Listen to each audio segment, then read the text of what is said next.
Hey everybody, greetings from the NerdNest. I've got some great news for you today when it comes to launchers, but first I have to rewind. You see, because about 2 years ago, the BioShock games, which are some of my favorite games of all time, they patched in a launcher after the fact, which 2K Games claimed was a quality of life update, but it caused all kinds of problems on Steam Deck and Linux. I found this post over at Gaming on Linux. This week's update features various quality of life improvements, including account linking option added in game and the addition of a new launcher, which includes a store to purchase new content. I don't know what your definition of quality of life is, but for me, the ability to buy a game or DLC or microtransaction from outside of Steam, not really a quality of life improvement. Well, I've got good news for you because 2K Games just ditched their launchers in their games, and this is going to fix some things for some games and maybe cause some issues for others depending on what game you're playing. So today, I want to talk about why this is good news, how to completely remove the launcher and all of the leftover stuff from your system, what this means for Steam Deck users, and finally, what I would like to see as the next steps. Because while this is good news, it's still not enough. As always, throughout the video, I'm going to highlight some indie titles. If something catches your eye, be sure to wishlist it on Steam. And if you know of some really cool indie games that you think are overlooked, let me know in the comment section down below that like button. By the way, I wanted to take a quick moment to say thank you to the 75,000 people that have subscribed to this channel. This month, I had 179,000 unique views here at the NerdNest, and it would be amazing if you'd all subscribe. Anyway, let's jump in. Hey, what's up, man? I had a quick question about that edit that you wanted me to do. Wait a second. If I'm in the NerdNest on a call with you, and you're in the NerdNest on a call with me, how are both of us in the NerdNest, and why can't we see each other? Magic of technology, I guess? Okay, weird. Anyway, I just had a quick question. Do you have that SD card? Hold on, let me look.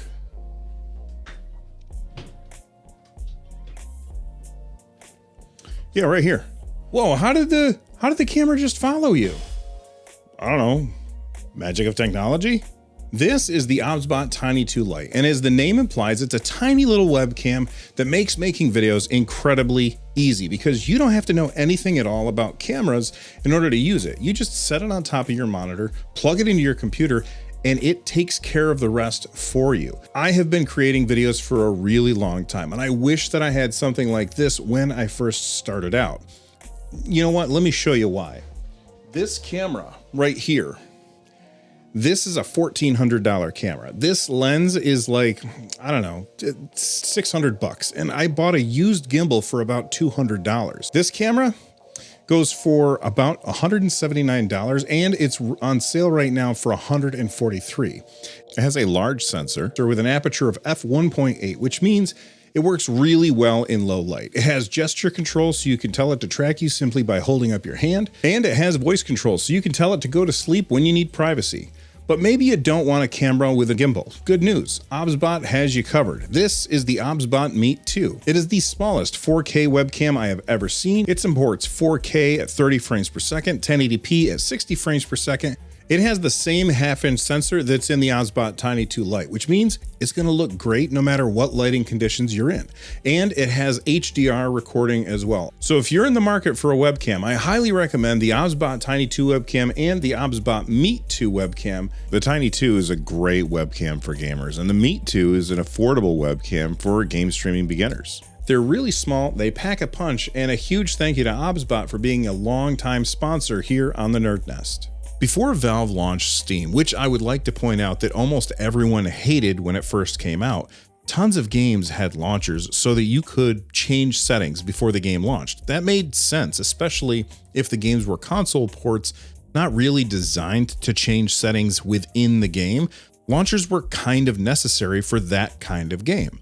But then publishers realized in the age of constantly online connections that they could use launchers to advertise to their customers. Hey, you're launching BioShock, but before the game starts, how about we let you know that we're shipping a new XCOM game? It makes sense, and it isn't really terrible, but it is a little bit annoying. But then When Valve launched the Steam Deck and it was running SteamOS, which is based on Linux instead of Windows, a lot of games had launchers that would run into issues. Sometimes publishers would step in and fix things. Sometimes it would fall on Valve to do it, but sometimes you were just beat, and the kind of launchers that would get in everyone's way, which is why it's kind of awesome that 2K Games is now removing the launchers from their games. This isn't exactly the same situation, but to me, it feels like all those publishers that left Steam in order to make their own stores only to come crawling back because it wasn't successful.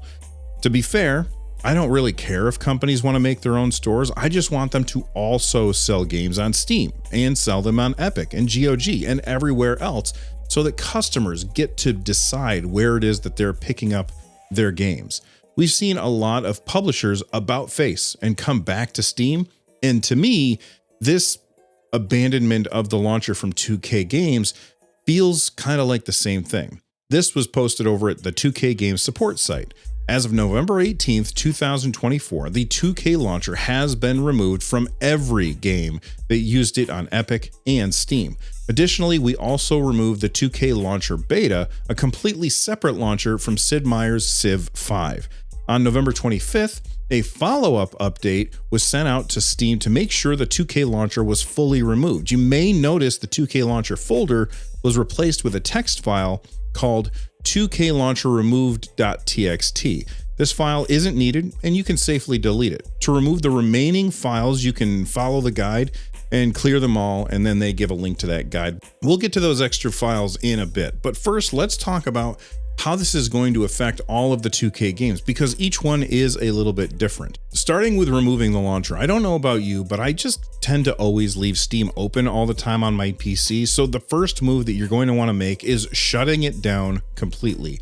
If you're on Windows, click on the task manager on the bottom right and then kill Steam that way, and then just to be safe, reboot. After that, boot Steam back up, and the games should no longer look for the launcher. If you're on Epic Games, you just have to have the latest version of each game. So just make sure that you're patched. Once you've done that, some games are going to boot right into the game, no launcher shenanigans needed. Good examples would be BioShock Remastered, BioShock 2 Remastered, BioShock Infinite, as well as The Quarry, Marvel's Midnight Suns. All of those just boot now, which is great. If you had the no launcher option string in your settings for any of these games, it's probably a good time to remove that string.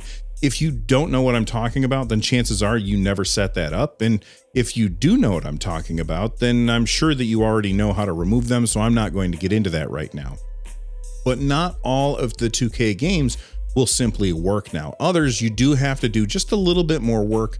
One example would be the Mafia Trilogy Definitive Edition. Things are slightly different depending on which store you're using, though most of you are on Steam, I'm assuming, so I'm going to start there. For Mafia Definitive Edition Trilogy on Steam, the default option to play will directly launch the game, but there is a secondary option to open the game's original launcher. These launchers were already optional in the past, as there is a disable launcher option that will prevent the launcher from appearing, but now they're more optional. On that note, if the disable launcher option is enabled, the Mafia launchers will not open even if you select the launch option to open them. With the disable launcher option enabled, both launch options will result in the game directly opening. In order for the Mafia launchers to open, the disable launcher option must be set to off. This option can be found in the game options menu for each game. If you're playing it on Epic, things are a little bit different. You want to launch the game on Epic to open the Mafia 3 launcher, toggle the disable launcher option to on, and then close the Mafia 3 launcher, and then relaunch the game in Epic in order to load the game in the Mafia launcher, and then you should be all set. The Civ games all seem to have their own nonsense, so let's start with Civ 6. One thing the launcher did with Civ 6 is it allowed you to choose if you are using DirectX 11 or DirectX 12. So now if you want to choose the one that works best for you, it's as simple as clicking play and then answering the question, how do you want to launch this? Then after you make that decision, it will ask you if you want to do this every time. If you want to change your mind later, you can use the gear icon if you're in big picture mode, or right click on the game and then go down to properties if you're not in big picture mode. If you're on Epic, first you're going to have to right click on the game in your Epic library, select manage, toggle launch options to on, enter the text -DX12 without quotations, and then close the manage window and then launch the game. And now the game is going to launch with the DirectX 12 version. By the way, I'm curious, what do you guys all choose? DirectX 11 or DirectX 12? I never know which one that I should choose. So I'm very curious, what does the NerdNest do? Let me know. Anyway, back to Civ 5. You're going to be using DirectX 9. You really don't have to do anything. But if you want to use DirectX 10 or 11 when you're playing Civ 5, then you have to follow these instructions that I've got on screen. On the Steam page, go to Civ 5, right-click, select Manage, browse to local files. In the Civ 5 folder, if you're on Windows 10, you're going to hit Alt, Shift, and right-click on the desired exe. If you're on Windows 11, just right-click. Select Copy as Path. Back in Steam, right-click on the game and select Properties. Paste in the copied path in the Launch Options text box. This path must be in quotes. After pasting the path, press spacebar and then type %, There must be a space between the end of the quote and the first %. If you've installed Steam and the game to the default location, this is what it should look like. Let's move on to XCOM 2, which, thanks to this change, will now have mod support. When you launch the game, you're going to get 4 options: play XCOM 2, play XCOM 2 War of the Chosen, open the new mod launcher, and open the original mod launcher. I think the first 2 options are pretty self-explanatory, but let's look at the mod launcher options. If you are using the original mod launcher, this warning will not prevent you from using these mods, and instead is meant to let players know that the mods installed may not be compatible and to use at their own discretion. This is based on the specific version of the game the mod maker flagged for the mod for. Most mods that are compatible with both versions have a note in the mod description calling this out. Be sure to read the details of the mod if you are unsure of compatibility. Now, if you are using the new mod launcher, this warning will prevent you from using any mods that have been enabled. So if you're running into any compatibility issues when you're trying to launch, make sure to use the original mod launcher. However, both of these launchers do work on the Steam Deck, and 2K Games did call this out specifically. Another piece of evidence that the Steam Deck is getting too big to ignore these days. All right, let's talk about the launchers themselves.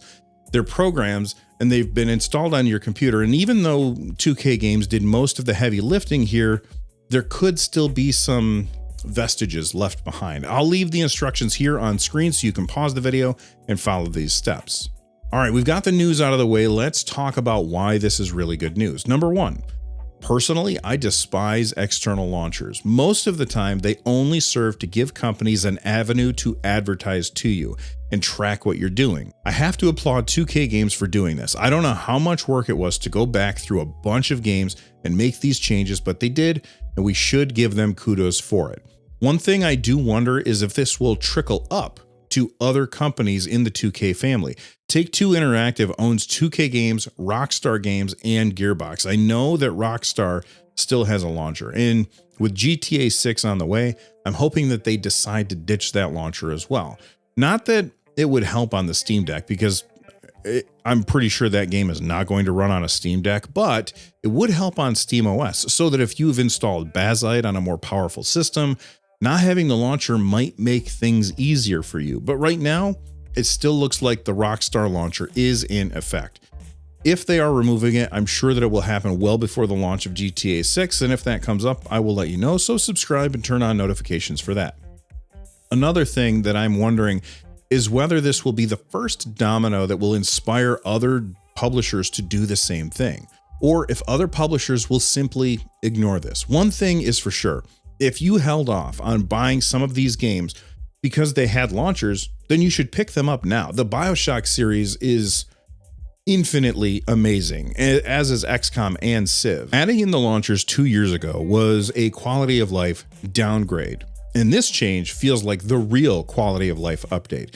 If you own any of these games, one thing that you could do in order to thank 2K for doing the right thing would be and go and review them again, or if you've never reviewed them, review them for the first time. We can review bomb them for positive things just as easily as we can for negative things. Although I have to admit, I'm really torn on this. I prefer that reviews be about the actual game, not ancillary stuff, but I can't think of another way for end users to show their support for changes like this from publishers.